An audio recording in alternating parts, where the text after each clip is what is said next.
Shalom, mis hermanos. Hoy les traigo esta palabra que conlleva una pregunta que la Escritura responde, que es ¿por qué se da esta enemistad entre judíos y gentiles, o judíos y Efraín, o judíos y casa de Israel?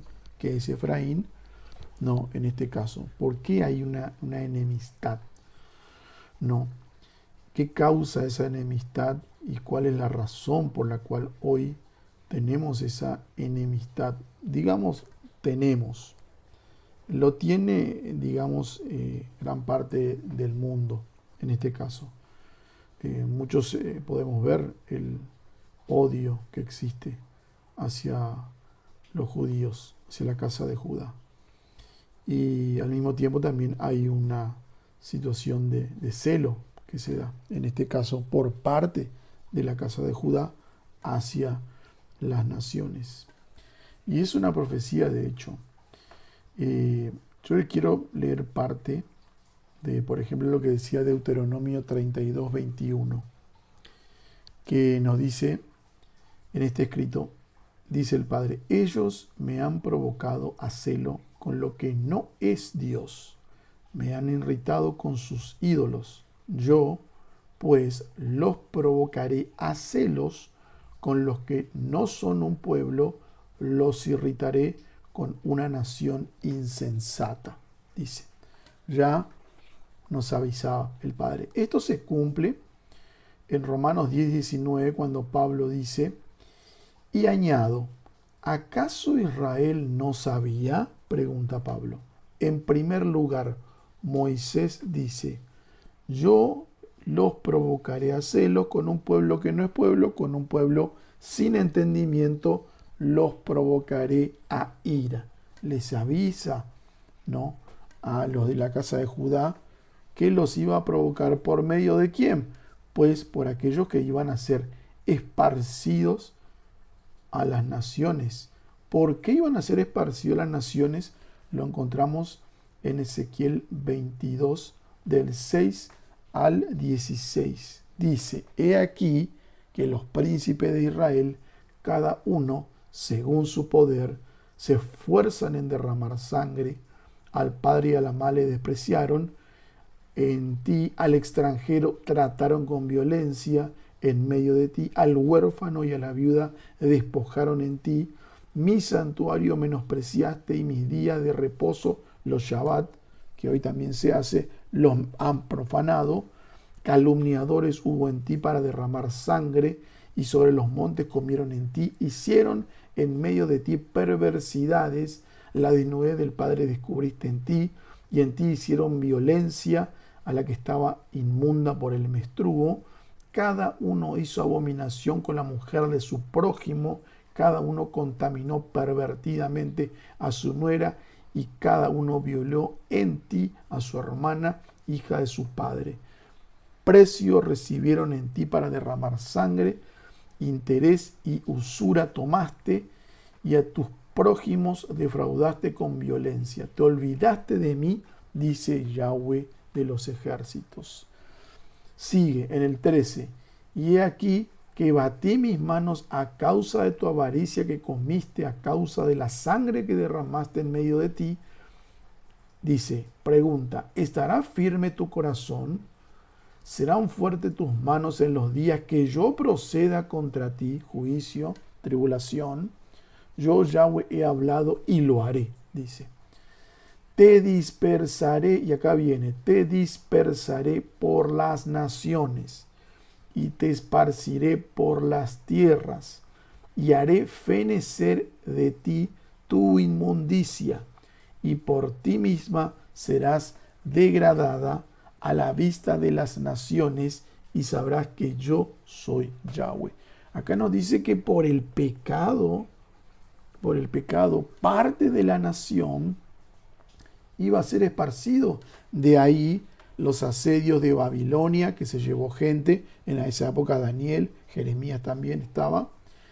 Luego Medo Persia, que se llevó más gente todavía. Luego los griegos, que esparcieron más gente todavía por la zona de Europa, y luego Roma, que esparció aún mucho más al pueblo todavía, por todo el mundo lo esparció. Entendiendo que ya había pueblo en el mundo, de hecho, esparcido, mucho antes de estos asedios. Entonces nosotros podemos ver que por el pecado, parte del pueblo, gran parte del pueblo, que son las tierras del norte, fueron esparcidas, que sería el reino de Israel. Eso todos fuimos esparcidos en todas las naciones en las cuales hoy nos encontramos, ya sea en África, en Sudamérica, en Norteamérica, en Europa, en todos lados fuimos esparcidos, el pueblo. Entonces podemos ver que esto fue por causa del pecado, pero dejó el Padre al reino del sur en su lugar. Ellos volvieron después del asedio de Babilonia. Recuerden que ellos volvieron a reedificar Jerusalén. Y estos fueron los judíos, o Judá en este caso, y Benjamín. Esas dos tribus volvieron. 10 tribus, las otras 10 fueron esparcidas a todas las naciones, que hasta el día de hoy seguimos esparcidos en las naciones cuando al final de la séptima trompeta el Padre reúna a su pueblo conjuntamente con el Mesías, ¿no? Que se llama el arrebatamiento, juntar a todos. Nosotros en Isaías 11, 13 y 14 podemos ver qué va a suceder en ese final de la séptima trompeta. Dice, desaparecerán los celos de Efraín, o sea, casa de Israel, los esparcidos en las naciones. Los opresores de Judá serán aniquilados, aquellos que ataquen a Israel, a la tierra donde hoy está la tierra de Israel, serán aniquilados. Dice, Efraín no tendrá más celos de Judá, dice. O sea que hoy los esparcidos en las naciones ya no van a tener ese celo hacia la casa de Judá. Ni oprimirá, dice Judá, a Efraín. O sea, Judá tampoco ya no va a oprimir más a la casa de Israel. Juntos se lanzarán hacia el oeste contra las laderas de los filisteos. Juntos sacarán a los pueblos del este, dejarán sentir su poder sobre Edom y Moab, y se les someterán los amonitas. O sea que tanto la casa de Judá como la casa de Efraín, Israel, se van a unir, van a ser un solo pueblo. Esto es una profecía. Serán un solo pueblo en mi mano, dice el Padre. Seremos un solo pueblo. Ya no habrá esta enemistad que hay actualmente, que básicamente proviene mucho de la religión, ¿no? Esa división del odio hacia Israel. En Romanos 11, 25 nos dice esto y nos advierte. Esto es una advertencia hacia el entender. Romanos 11, 25 dice, pero no quiero, hermanos, que ignoren este misterio, para que no sean sabios en su propia opinión, porque eso es lo que sucede cuando nosotros nos vamos en contra de la casa de Judá. En este caso, nosotros estamos utilizando nuestra propia opinión para decir, no, pero hacen esto, hacen lo otro, entran en guerra, matan niños. Yo les voy a mostrar después una palabra para que ustedes vean que quién es el que mueve todo en el mundo. Para que no sea sabio en su propia opinión, no ignoren este misterio, que Israel le ha acontecido un endurecimiento parcial, o sea que la casa de Judá está endurecido en su corazón y en su mente parcialmente, hasta que los gentiles hayan entrado a la plenitud. O sea, hasta que todo lo que están esparcidos en las naciones entiendan, comprendan y se vuelvan al Padre, la plenitud de los gentiles, hasta ese tiempo, ¿no? La casa de Judá va a tener este corazón endurecido, va a tener esta ceguera momentáneamente. Para eso, el que por ahí se quiera enterar un poco más de cómo será, puede leer Zacarías capítulo 14. Ahí está todo el acontecimiento. Verán al que traspasaron. Y ahí van a entender que el Mesías ya vino y que volverá en ese caso. Así que ese endurecimiento que ellos tienen, el de no creer todavía hoy en Yeshua de Nazaret, en Jesús Cristo, ¿por qué no lo hacen? Porque es una profecía. Y la palabra nos enseña de que no tenemos que ignorar ese misterio. En primera de Pedro 2, 15 y 17, cuando tenemos una charla de repente, nos puede tocar con alguna persona de la religión judía, que usan al judío como religión, porque en realidad judío significa aquel que agrada al Padre, significa. En sí todos queremos o pretendemos agradar al Padre, ¿no? Y judío significa aquel que agrada al Padre.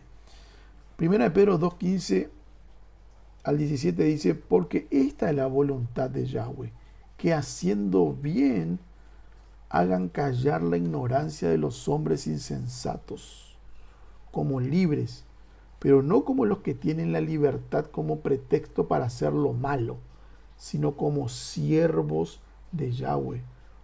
Honren a todos, amen a los hermanos, teman a Yahweh, honren al Rey. ¿Qué es esta voluntad del Padre? Que podemos hacer callar a una persona. ¿Por qué medio? No por la violencia, dice. No de esa manera, sino por medio de la palabra. Hoy, ¿qué es lo que sucede? Que nosotros, primeramente, casa de Israel, Efraín, ha recibido la totalidad de la Escritura. Se nos ha revelado todo, desde el Génesis hasta el Apocalipsis se está revelando. Esto es lo que los judíos hoy todavía no tienen en sí.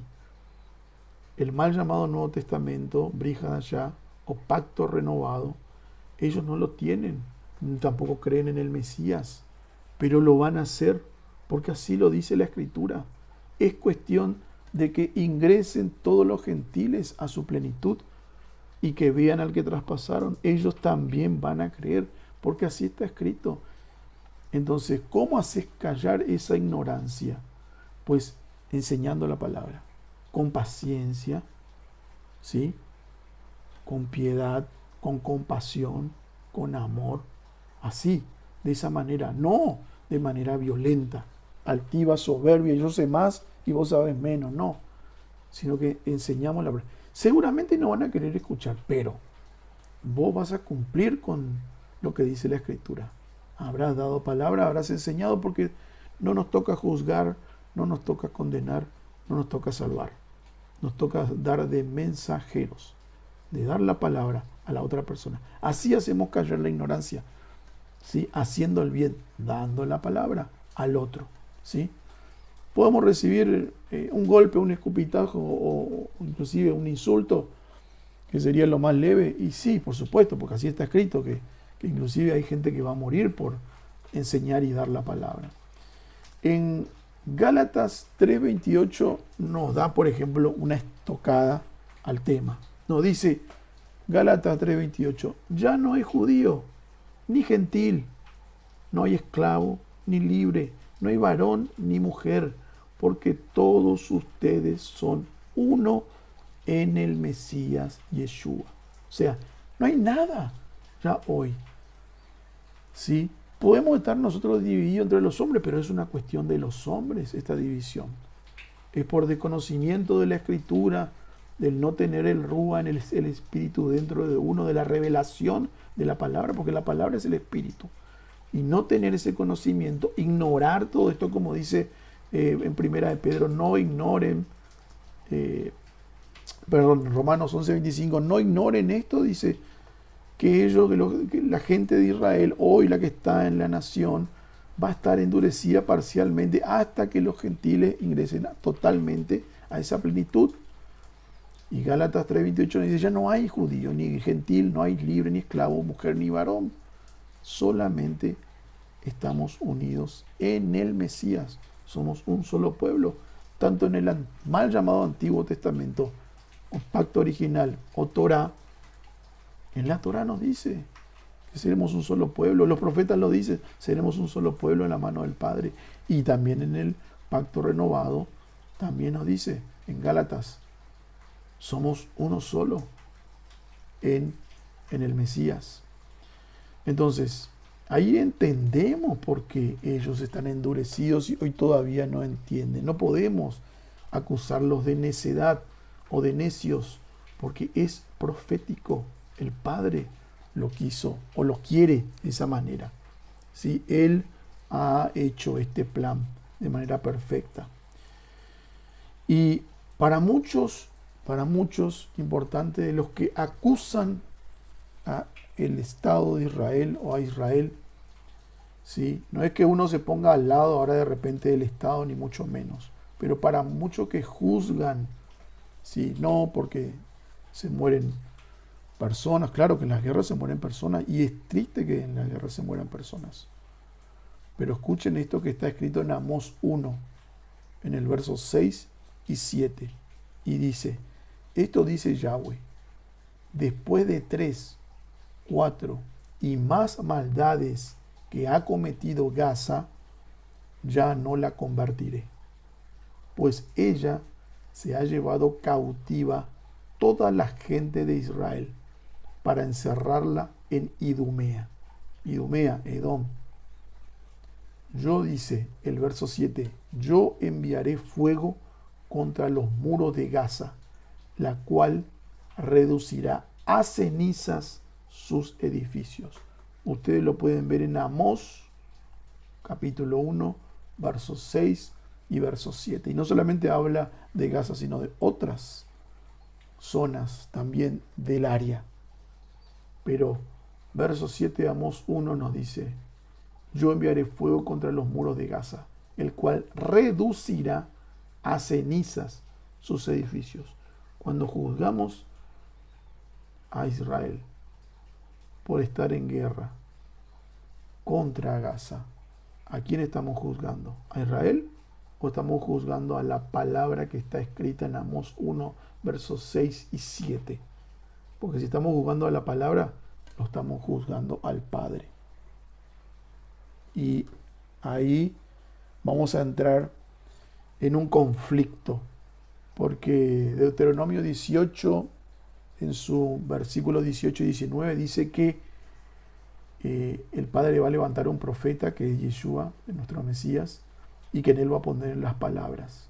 Y que si no hacemos caso a esas palabras, tendremos que dar cuenta al Padre del por qué no hicimos caso a la palabra. ¿No? Y por último les quiero leer lo que está escrito en Amós 8, en el verso 11, 12 y 13, que dice, los días están llegando, dice Yahweh Elohim, cuando enviaré hambruna por la tierra, no una hambruna por pan y sed de agua, sino de oír la palabra de Yahweh. La gente se tambaleará de mar a mar y de norte a este, corriendo de aquí para allá, buscando la palabra de Yahweh, pero no la encontrarán. Cuando ese tiempo venga, las mujeres jóvenes y los hombres jóvenes desmayarán de sed, nos dice. Y acá nos da esta enseñanza. El hecho de no creer en la palabra, lo que va a hacer es claramente que el día de mañana esa ignorancia hará que salgamos a buscar su palabra. Y la Escritura nos dice que no la vamos a encontrar. Así que, mis hermanos, yo los exhorto a entender y comprender el por qué hoy hay esta enemistad entre judíos y gentiles, casa de Israel, Efraín, y comprender que la única forma de unirnos es como lo dice la Escritura, haciendo el bien, dando palabra, sin juzgar, y entendiendo que todo está escrito en profecía de las cosas que iban a suceder. Así que, mis hermanos, yo les voy a dejar un poco todos los versos en las especificaciones, y cualquier, obviamente, consulta siempre lo pueden dejar en los comentarios o algún correo electrónico de manera privada. Así que bendiciones, shalom.